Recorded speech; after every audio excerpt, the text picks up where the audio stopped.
That's amazing. Actually, sound works here. That's pretty funny. That's amazing. Actually, sound works here. That's pretty funny. That, however, will be annoying.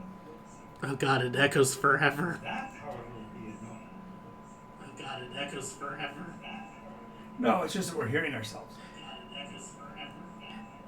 No, it's just that we're hearing ourselves. Oh, it does echo. Yeah, because every time it does it, it replays it, then the microphone catches again, and then it plays again softer and softer and softer.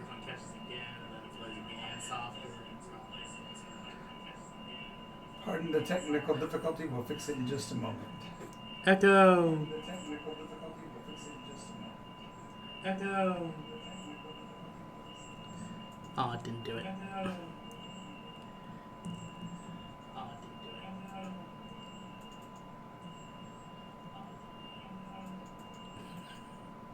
Why is that not?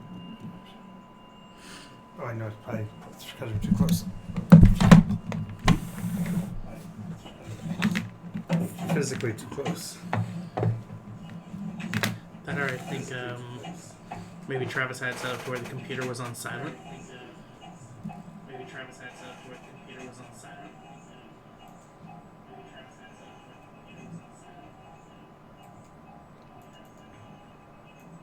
Trying to fix that. It's picking it from a separate microphone, I think.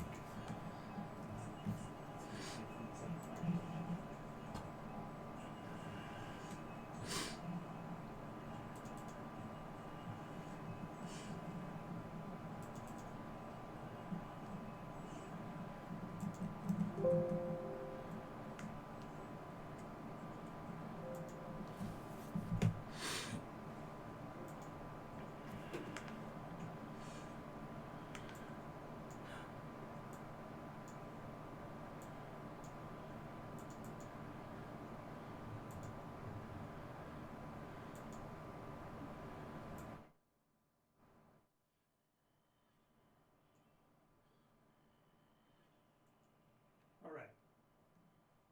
Do we hear the Yeti? That's the question.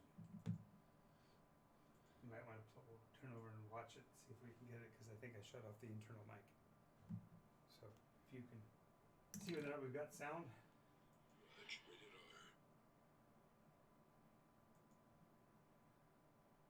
Testing 1, 2, 3.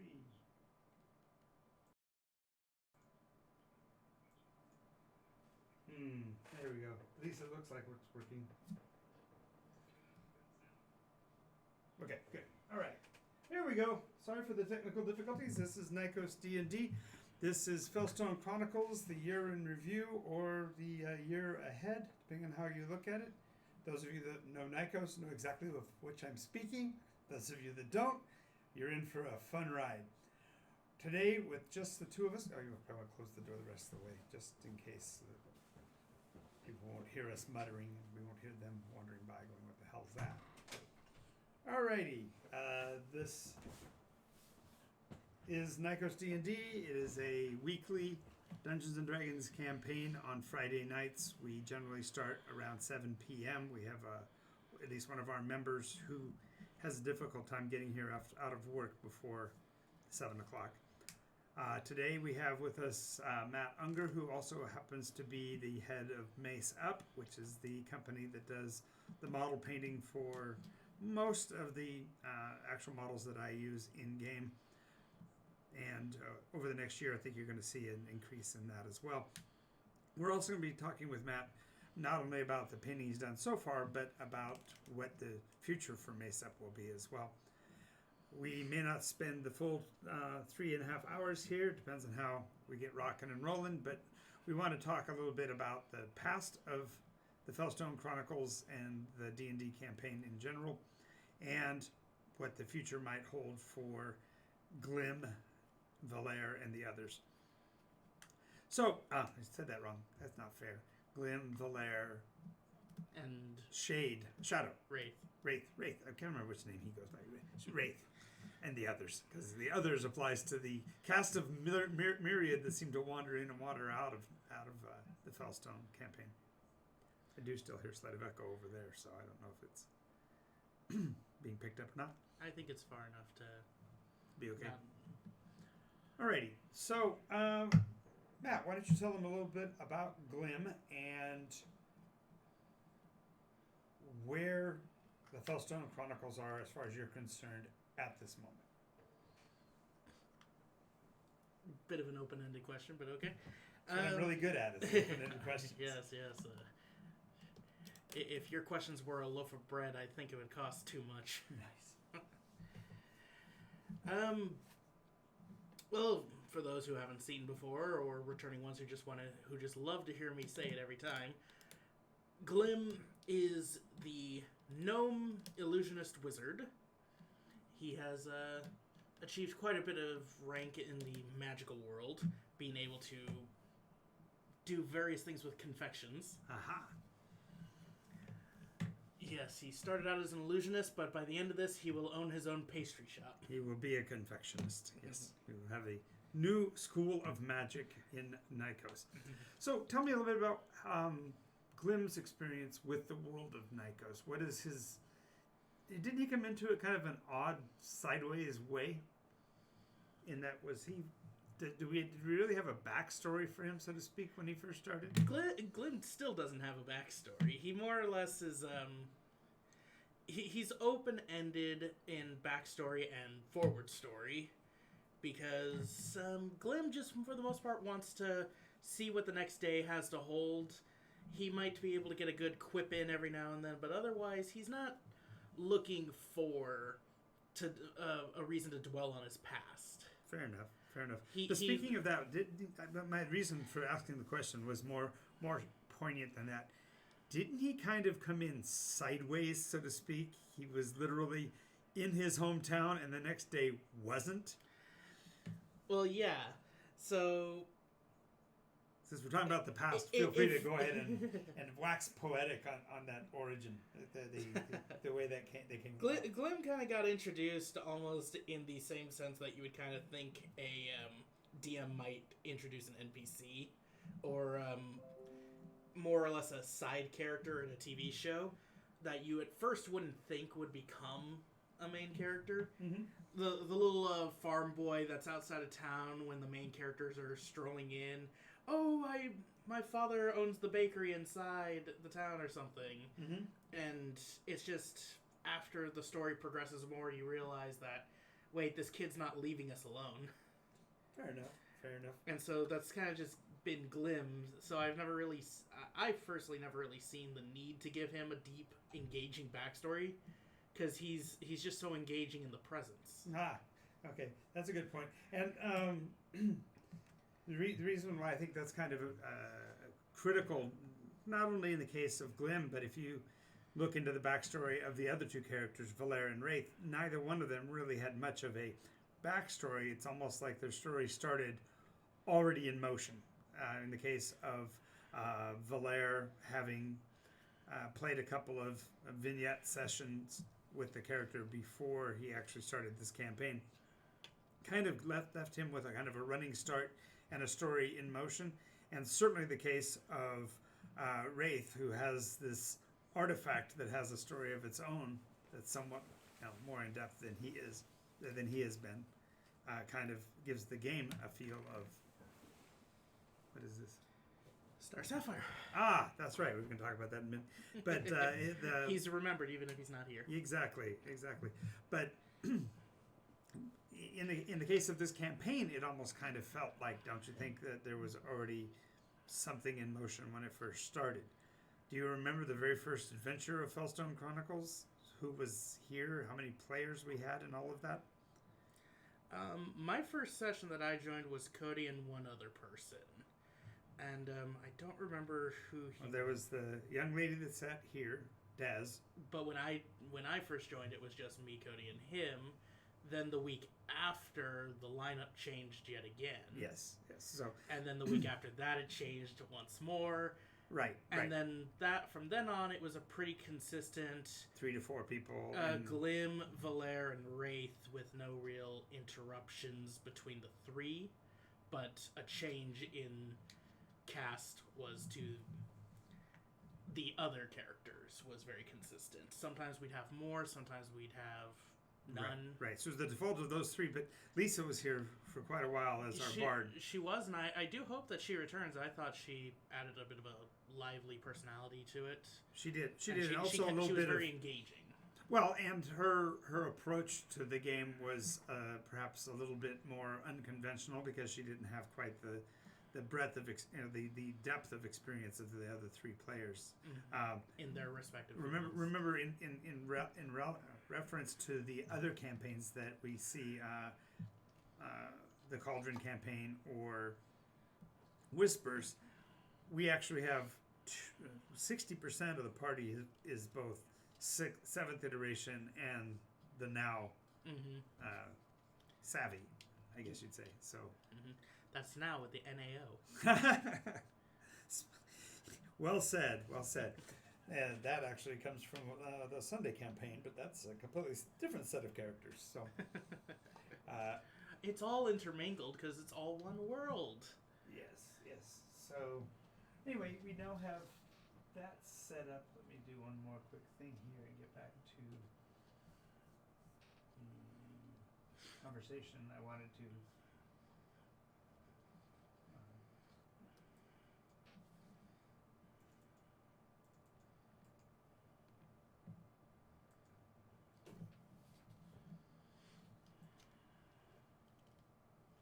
Reopen the chat window, so in case somebody wants to have a conversation with us, we can actually see the conversation. Makes sense. We're open to all comers. And we're, of course, this kind of a show is really open to conversations about what's going on, and we're willing to welcome any conversation starters. But anyway, so now you and I have known each other, what, 3, 4, 5, 8? What year do you remember me first running into Nycos? Well, you were the first dungeon master I ever played with. Oh, I love hearing that. Gives me shivers. I want to say that was close to 4, at most 5 years ago. Because... Well, you were one of the initial players in that iteration, weren't you? The iteration that we do not talk about? Yeah. I wasn't one of the starting players, as at that point when I first joined, Wraith was playing another character, Kodar, and he was level 3, I believe. Right. You were still, that's relatively close to the beginning of the campaign. I mean, well, I just do not know how quickly he racked up that level. Well, for all I know, it took him a good 6 months. So for clarification, 7th iteration was the first of the Nycos campaigns to be played under 5th iteration, fifth iteration, 5th edition or 5e Dungeons and Dragons. So they were pretty quick to ramp at first because your first 3 levels you gain experience relatively quickly. The first 3 to 4 levels, yeah. So especially if the dungeon master can be generous with experience points and not just you killed 17 guards, you each get 3 points. Yeah. Yes. Why did that screen come up? That's not what I asked for. Stop that. All right. But players from the 7th iteration, please do keep the joke going of we do not talk about 7th iteration. That's mainly because he doesn't want any more of the information to come out for people to actually see how much real damage that has been done. Actually, I like to think that it's just a funny joke the records of what 7I did to the rest of us. That's true. Because we do not speak of them. Why? Because we cannot. What did 7th iteration do to us? Well, I'll tell you what they didn't do. Well, we still can't prove that either. Right. Now, so rather than delving into the 7th iteration aspect of it, let's talk a little bit more about your character's interaction. Do you believe that your story campaign has been almost consistently in the now, or do you think you've had some dips into other potential positions in time? Are you referring to just Friday's the Fellstone Chronicles? Just making sure. Clarifying that we are limiting the scope to conversations about Glim and the interactions in the I see Fellstone campaign. Okay, so at first it was a little bit of a falling through the Stargate sort of campaign where every week it would have a bit of a we couldn't really get our bearings on what year it was or where exactly we were. True. Now, you did have an issue where you were interacting with another place. Do you recall? Do you remember the land of the forgotten, or land of the? I don't recall the visiting Lost. the land of the lost. You don't remember that series of adventures? Because I couldn't remember whether you were here yet for that, but that was Wraith had to really hold on to the current positioning chronologically, as everybody else kind of was getting, quite frankly, lost in the time frame. Yeah, I believe that might have been before Glim, for the most part, because once Glim joined in, it was more or less we only stayed in any time zone for maybe 2 weeks at a time for a while. Mm-hmm. Then somebody would point a finger in a random direction and we'd move 5 inches over, and that would somehow bring us 50 years into a different area. Okay, so you do feel like you've been that the Fellstone story is not linked uniquely to the now. I feel we're not linked to a particular year calendar date. Okay, so anchored if you had to point at specifics, where chronologically are you certain that Glim has been? I can think of at least 2. You could probably think of 2. Chronological event-wise, like major landmarks or major history, the actual iterations, history pivotal points. Yeah. Well, for sure, Glim has spent time in second iteration. Fair. For sure, because that was a cause that led to a little bit of conflict. Well, and ultimately the greatest rescue of Glim's young life. Of the 1,000 unborn ones. Yes. And the soon-to-be my son. If that happens that way, yes. It's going to be great. Other than that, I've always kind of I've also approached Glim with the mentality of maybe he's not even from the current iteration because of his lack of backstory. He kind of just feels to me like he might have actually fallen out of something else another time. So Wraith could be the arguable 8th iteration. I believe we established Valera was not 8th iteration because Dragonborn and their affinity with time. I've always kind of just viewed Glim as, even though he doesn't care, you can't really pin down if he's even from this time period. Fair enough. So, although he may not be from the now, he's just living out every day with whatever that means. He lives in the present. Gotcha. Now,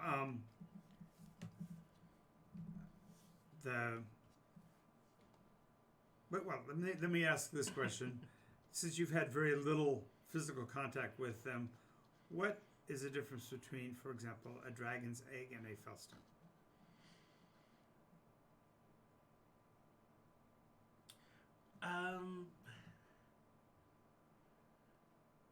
From Glim's perspective, I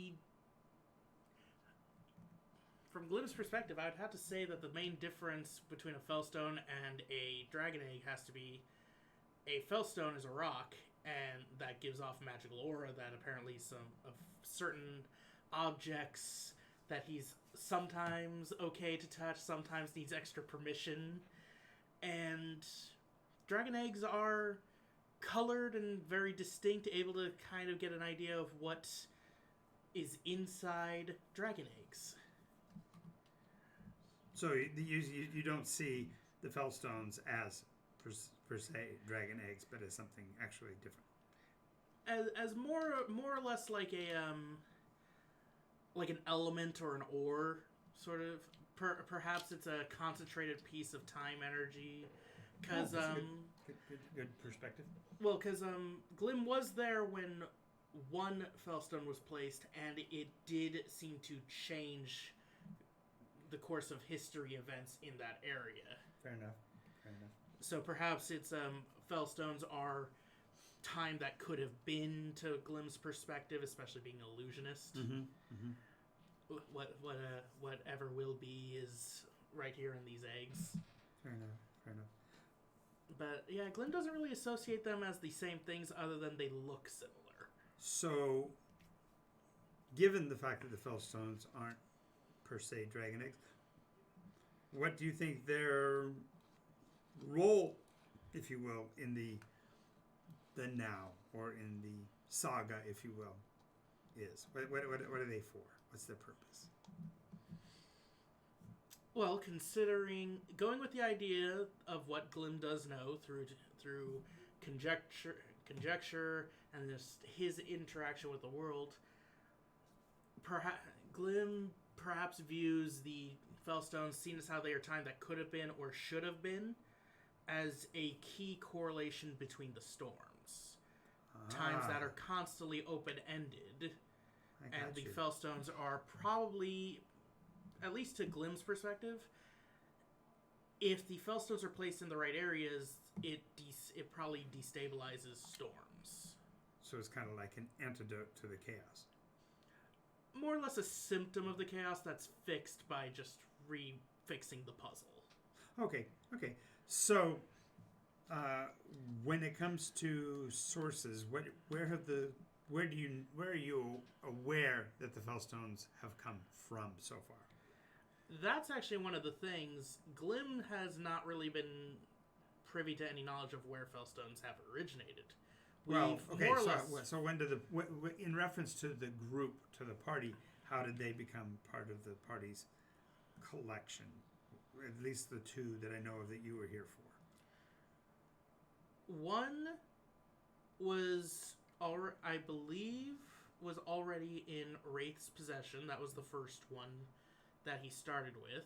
Which is actually the second, because you were not here for the planting of the first one. I believe I wasn't. The next one we got from Cathedral.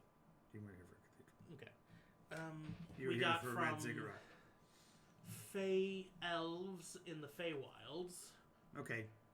And that is also what led to Glim getting a few toes dipped in the water of confectionery skills, both in making a faux Fellstone and becoming one with spice. Nice. After that one was planted, I can't remember the name of the city, but I do remember the grand ritual that that our Dragonborn was involved in. That was at the Sanguine Ziggurat. Yes. We got another one from there, and that's the one we've been holding for a while. Okay. And at the moment, I don't believe we have a direction for that one just yet. No, actually, I think there was some mention of Fulcrum as a place where it needed to go. I do not recall, unfortunately. That's okay.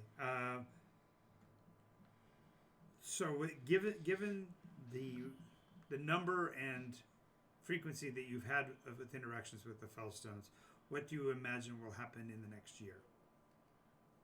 Not next chronological 365 days of gameplay here at Gameology. Just involving Fellstones alone? Yeah, just the Fellstone campaign. Where do you see that going? How many more do you think you're going to interact with? Yeah. The Fellstones themselves, we're probably going to come across,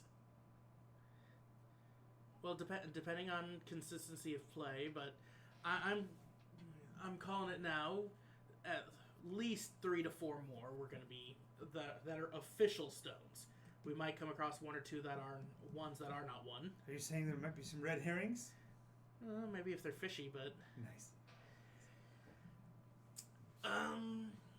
For events to transpire, conspire, erupt in all of the Fellstone Chronicles, we might see the reemergence of untainted dragons. That'll be very interesting to see something that has been more or less lost to the ages make a grand return. That'd be kind of cool. It would be. Hey, we got the Age of the Storms. We got the Age of the Crystals. Let's have the Age of Dragons. Next, we'll fight over a throne. Nice. No. Let's not and say we didn't. Okay. Okay, we didn't. Now, with with the impending birth of 1,000 dragons, what do you see as realistically the way you guys are going to handle that? What's your, again, conjecture? You push yourself forward 3 months. What are we doing when they start hatching? Ideally, me as a player, I would like it to be that we actually distribute them to the world. A few maybe in the wild. But at the very least, I would like it to be major nations, future royals, and so much. I know, like, if you ever look in like various media sources, various movies, you sometimes have the dragon chooses a leader or a king or something. Perhaps a royal line of the family gets a few dragon eggs, and so their responsibility, the family's responsibility, is to cultivate. So you're kind of hoping that the gestation won't happen all simultaneously. Well, I'm hoping that we can distribute the eggs before the gestation comes to the hatching. Well, let's just deal with the pure numbers. With 1,000 dragons and literally three countries you know of, how far possibly could you go physically from place to place and deposit eggs realistically? Realistically, it'd be very difficult, because we also do have the Fellstone Chronicles is also I argue, one of the most well-traveled campaigns. Right. We cover very large distances in short amounts of time. Yes, you have been in 3 different countries on 2 different continents already. So that is true. You guys do get around a bit. We get around so much that I swear we must have some cursed boots that allow us to walk on the air. Ah, that's very funny. It's very funny. Cursed are they? Cursed are they? I made them for you. Well, you made them for someone else who wanted to fly. I'm assuming they're cursed because they seem to always stop working just at the most comedic time. Oh, there's that. But that's also because you're a gnome. But that's another story altogether. Well, actually, funny thing is, Glim has never used his. Good point. Glim has never once used his airbox. Yeah. So, with that in mind, what do you think the impact will be of the others on the Fellstone campaign? Knowing what little you know, because all you really know is that they attacked and obliterated a good chunk of Neomori. I'm trying to remember exactly how much Glim knows, because unfortunately, You literally climbed out of the time train in a wreck. Yeah. Right? So, and I remember that the last session was a very strange, almost buddy comedy between Glim and Valere. Just, hey, here's it's first contact. What do? Let's try some peaceful negotiations. Got it. Kill them all. Nice. So, yes, the end of that session was their beacon or whatever was destroyed. We no longer see any remains of a large ship glowing in the sky. And Valere has a Nassau spaceman suit duffel bag. Alright. Interactions with the other is, if the rest of them are like that, it might just be a bit of an easy extermination. If they prove to actually be intelligent and able to harbor negotiations on a level of, wait, let's get the Dragonborn to stop killing us for 5 seconds, then we might actually be able to broker deals. Otherwise, I just think the Fellstones is going to be the story of the Fellstone Chronicles is just, for the most part, going to be Fellstone Chronicles with a little bit of other extermination. Kind of like a strange one-off episode, almost. Fair enough.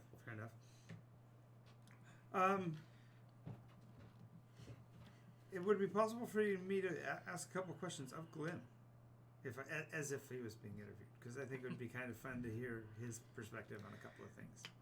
You want to hear Glim? Let's see. Can I get the voice? I think you got the voice. I got the voice. All right. So, Glim, thank you for taking the couple of minutes to talk to us here, the Neomorian times. You've been considered to be one of the heroes of the gnomes of the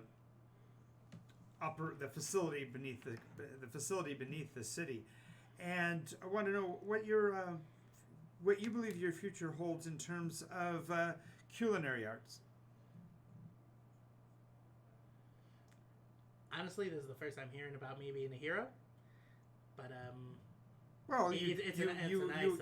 You offered, if I remember correctly, and appropriately to help the gnomes get the soup recipes and such out of the area after the fall of the cauldron. Oh, my heroism. That's right. Was culinary based. Yes, exactly. Not heroism of running into the burning building to save the children. No, it was to save the cookbook. Absolutely. That is exactly to what we're referring. Yes. So, where do you think that will lead you? Are you looking for possible establishment of your own school of culinary arts, or are you looking perhaps to join a school if you could find one? Obviously, it has to be an extension course with you traveling as much as you do. Yes. That would be the typical. For now, Glim thinks that he's just going to open a traveling cart. So, although it's going to be a little hard to do it with this one not having wheels and a few sails, perhaps we'll build a pastry shop on the water. Pastry balloon. A puff pastry balloon. Yes, it'll have some nice whipped air cream. There we go. See, it's possibilities. Yes. Possibilities. It'll be as light as a cloud. So, why don't you tell me a little bit more about your traveling companion Wraith? I'd like to know what you think about the tall, white-haired one. He keeps to himself quite a bit. Glim has noticed that he's got a bit of a lovely rock collection, but he only ever has the one at a time. He likes to keep them for a while and then put them down and get a new one. And tell us about his traveling baton, I guess you'd call it? The small stick he seems to have around. Can you tell us what you know about that? It's very impolite to ask a wizard about his wand, especially out in public. Is he a wand? Is it a wand? I think people have seen it as a sword. Whatever you do with yours is your own business. It's a strange magical item. He says something about... Well, you've got your small object. I thought you might want to explain it for those who don't know much about Wraith. So, Wraith are warlock... For those who aren't familiar with the terminology, drow. But he's Trelawney, right? He's Trelawney, which is not drow. He's blonde. He's got white hair, pale skin, bushy eyebrows. He's the same race that your character on Wednesday is. Right, on Friday. On Sunday is, right. Yes. Well, mechanics-wise, they're drow. No, they're shadow elves. But oh, I didn't realize that. Yeah. But, okay, so, anyways. They're from the Shadowfell is where they're from. What they call Shadowfell? Mm-hmm. Yeah, the equivalent. I get that. I just always... Let me see the stones. I'll show it to the audience. So he has a patron because he's a warlock, and his patron has gifted him a star sapphire stone. I managed to get one as a lovely gift because my personal birthstone is actually the sapphire, and I just thought it was a really nice stone. So he says that he got it from his patron. And then every now and then Glim swears that he could see him talking to it. Wow. It's very... Now that part, you're probably right. That's probably getting a little too intimate to wonder what he's talking about with his traveling stone. Traveling stone. But Glim's got it in all of his pastry shops. There'll be a little gift shop inside. A shop inside the shop. Got it. And in it we'll sell pet patron stones. In rock candy form. Maybe we'll just call it the pet rock. There you go. Now, I'm not going to go dwell too long on it, but your other traveling companion, you have rather, I would say, up and down, rocky and comedic relationship. Tell us a little bit about Valar. Whatever you feel comfortable saying about Valar. Glim has confidence that in a fight he would much rather back Valere up. But in diplomacy, Glim trusts the patron stone. There we go. Fair enough. Fair enough. All right. So now we're gonna switch back to talking to Matt. Tell me about Mesa. How did you get? How long ago did you start painting? Let's give me some background on Mesa itself. So Mesa is made between me and my girlfriend, and she's unfortunately not able to be with us tonight. She's got previous responsibilities. Mm-hmm. We've both been painting for, I want to say, almost 2 years now, trying to improve and build up our paint supply. We, for the most part, paint the WizKids brand and Reaper brand of miniatures. WizKids, which can be purchased at the game store that we currently are residing in right now, Gameology. They have a wonderful selection.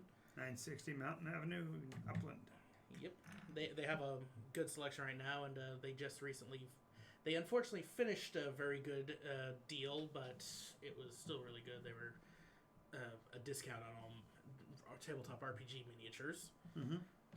But, so yeah, Reaper has a much wider selection, but WizKids has much better detail. And so, but yeah, we've been painting the miniatures. If you want here. So this is a more recent one. We've got an Angel Solar. Her when it comes to the more humanoids, that's usually me. The more bestial creatures are my partner.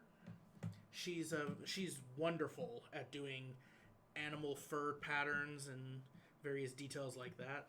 Let's see if I can find a really good one to show off her skin. Yeah, here we go.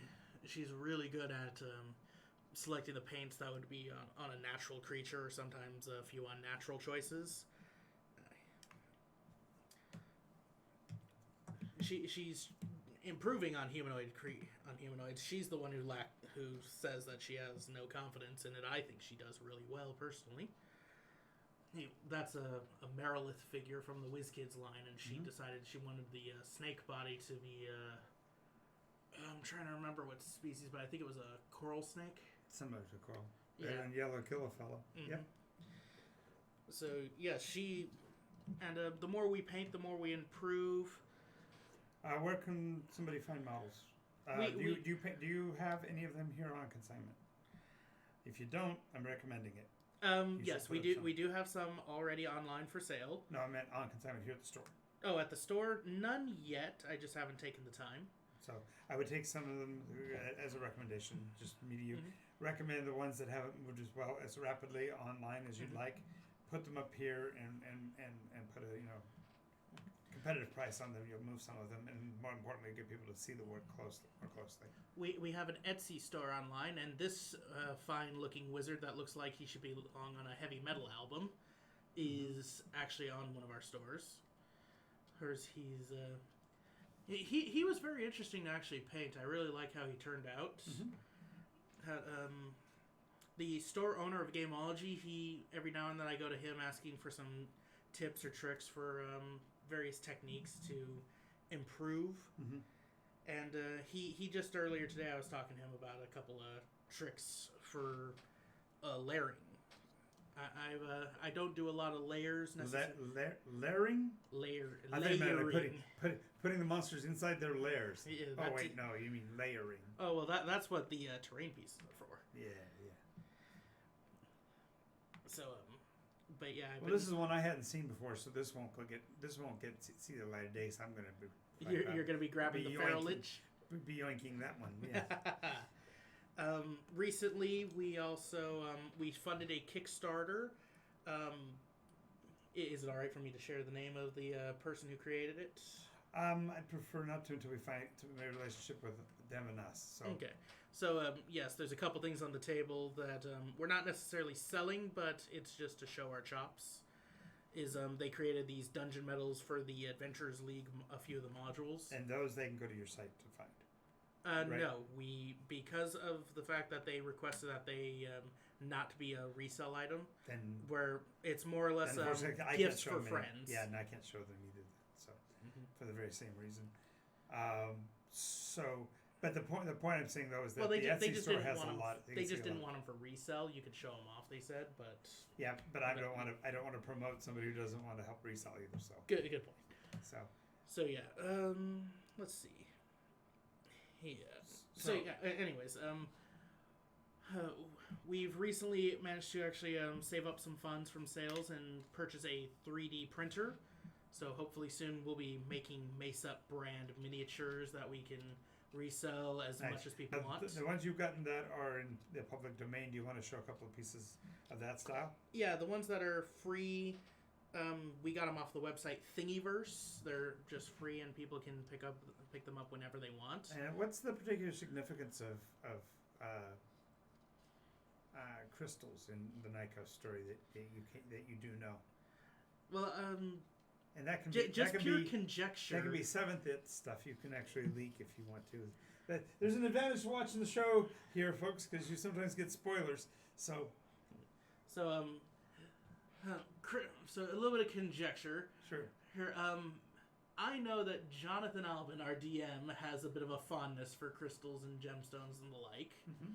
Like, whether that be just how they look, their refraction, or their considered mystical properties. Mm-hmm. Crystals always have a nice way of fractaling into a story.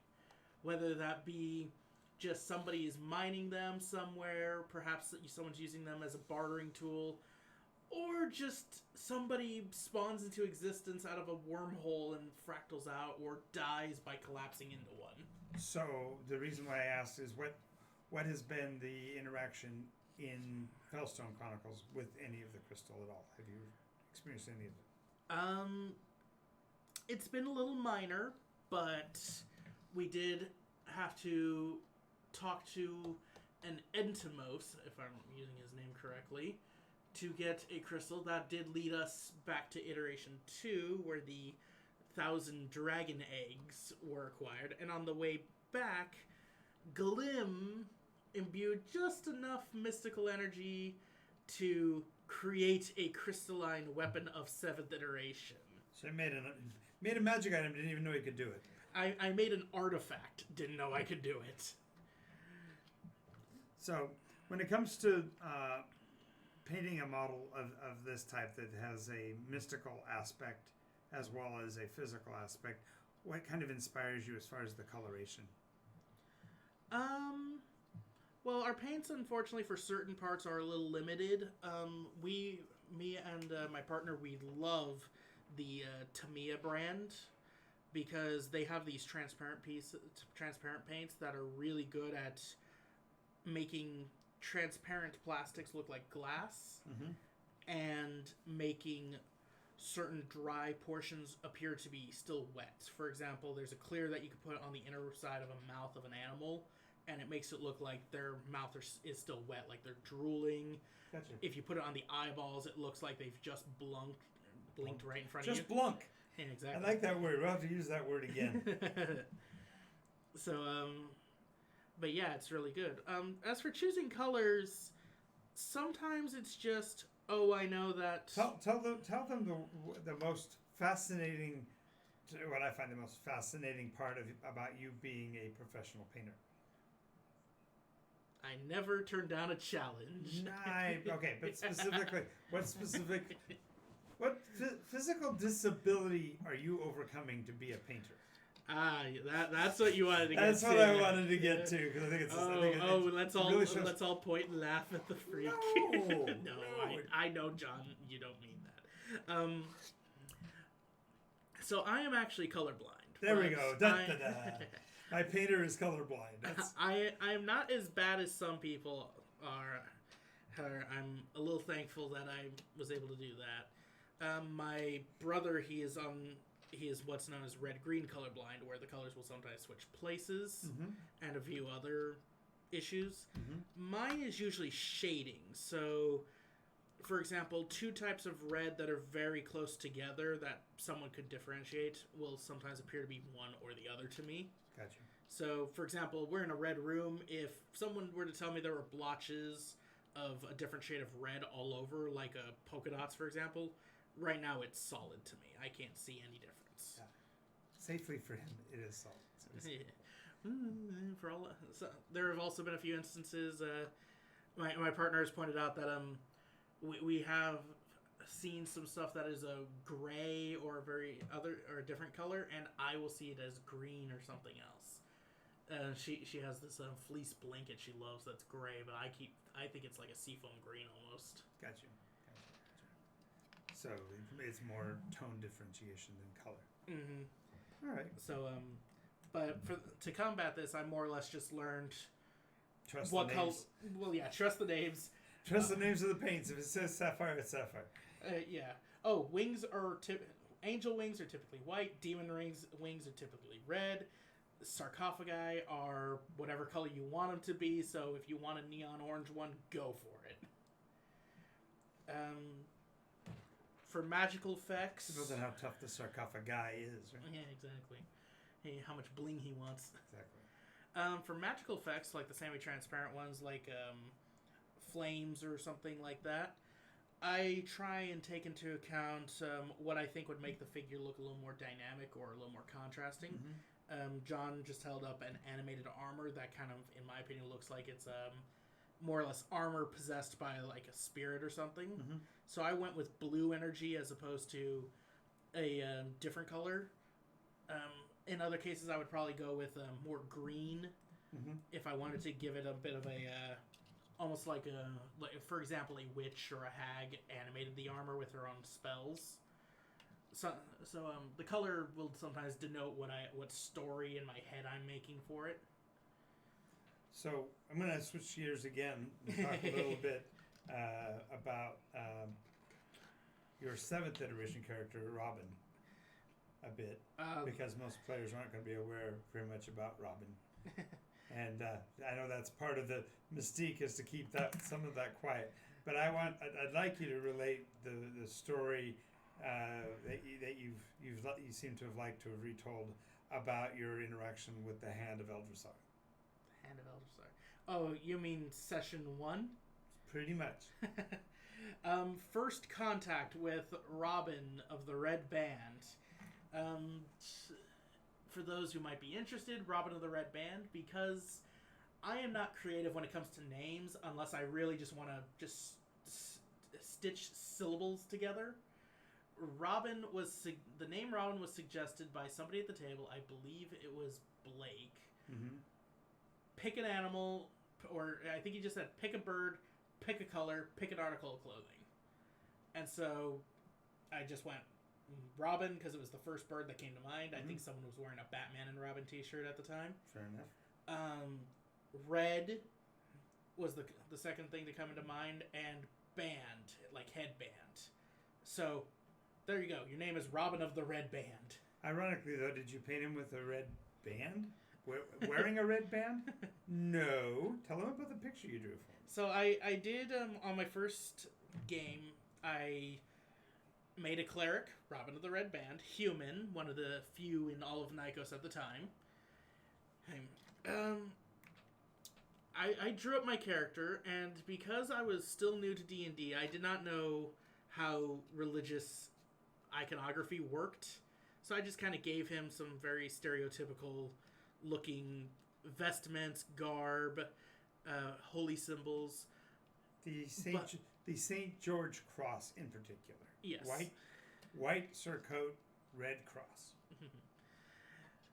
But on the drawing, when I got to his face, I don't, especially at the time, I didn't really like drawing faces for characters that I didn't have completely a personality fleshed out. Because if it was somebody who was going to be really smug, I kind of wanted to relay that in the face. It was somebody that's going to be cocky. If it's someone that's going to be shy. You didn't know that much about him yet. Because I was still discovering him, I, for the most part, left the face blank. But the way you did it was particularly unique. What did you do to make that character's facial feature not be visible? I just more or less drew a nose and then didn't draw anything else on him. But I put veils and vestments around it to make it look like there was... You gave him a hood. Yep. And from that hood, you used cross-hatching that made it appear that he was wearing a veil over his face. I've still got the picture. I don't remember... I remember leaving the face, for the most part, untouched, but I did use cross-hatching for the shading.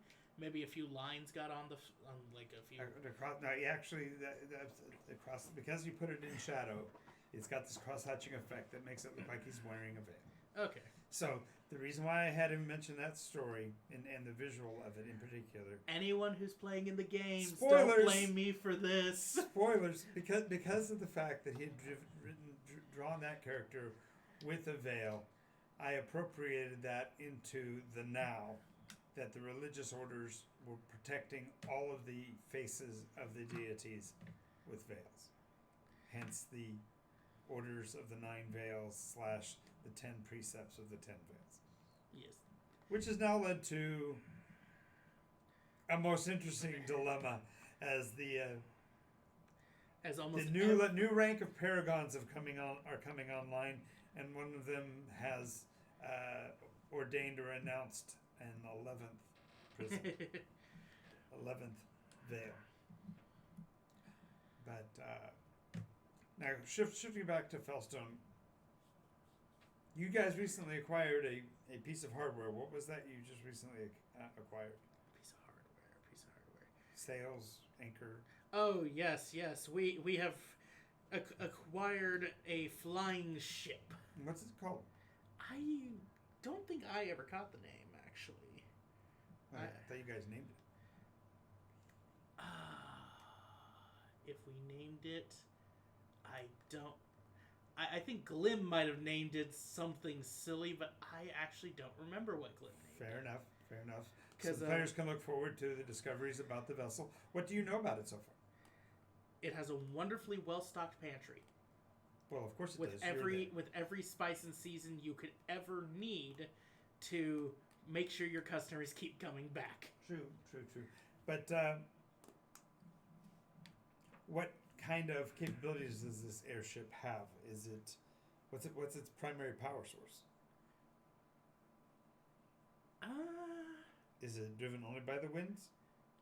I believe it's driven somewhat by musical note power, but Glim spent a very significant amount of time in the pantry cooking up this wonderful little thing he found that apparently got a lot of people a little not in the moment. Oh, you're referring to something that was concocted from Burple, huh? Glim doesn't know what it is, but all he knows is it's very interesting, and he is the only one who hasn't passed out from it. So who better to cook it than the man who can withstand the fumes? Okay. Won't go into too much more detail, and we are coming up at 1 hour for the show, so I think we'll probably go ahead and kind of wrap it up at this point since it's just the two of us. I want to thank all of you that have been viewing it, and make sure you catch the show now. It'll be every Friday at 7 p.m. for the foreseeable future. If there are changes to the schedule, of course, you will be made aware. Why don't you tell a little bit about Sunday's show, since you're also a member of the cast there. What's the name of that program? Do you remember what the campaign? The official name of the campaign? The original name was Whispers in the Mist. No, yes, Whispers in the Mist. That is still the title. Yes, but now I think we're just going to call it what was I going to... I had a name for it set in mind, but I guess we're just going to leave it at Whispers in the Mist. Until he and the rest of the party... right. That's what I was going to call it. A Kernel of Wisdom. Yeah, no. That can be your name for it. That's what I said. It's my name. Yeah. But, so, Whispers in the Mist is Sundays, and that's an afternoon show. We start at 1 and run until between 4 and 5. We try to get all the way to 5, but it depends on my work schedule. And there's also the Cauldron Emergent series, which is the Paragon campaign. Everybody in the group is above 16th I think most of them are 18th or higher at this point. And all 3 campaigns are concurrent, running in the same game world, separated by at least several dozen hexes at any given point in time. And that one is on Wednesdays at 6 p.m. So thank you for watching. Everybody wave goodbye, and we'll talk to you all soon.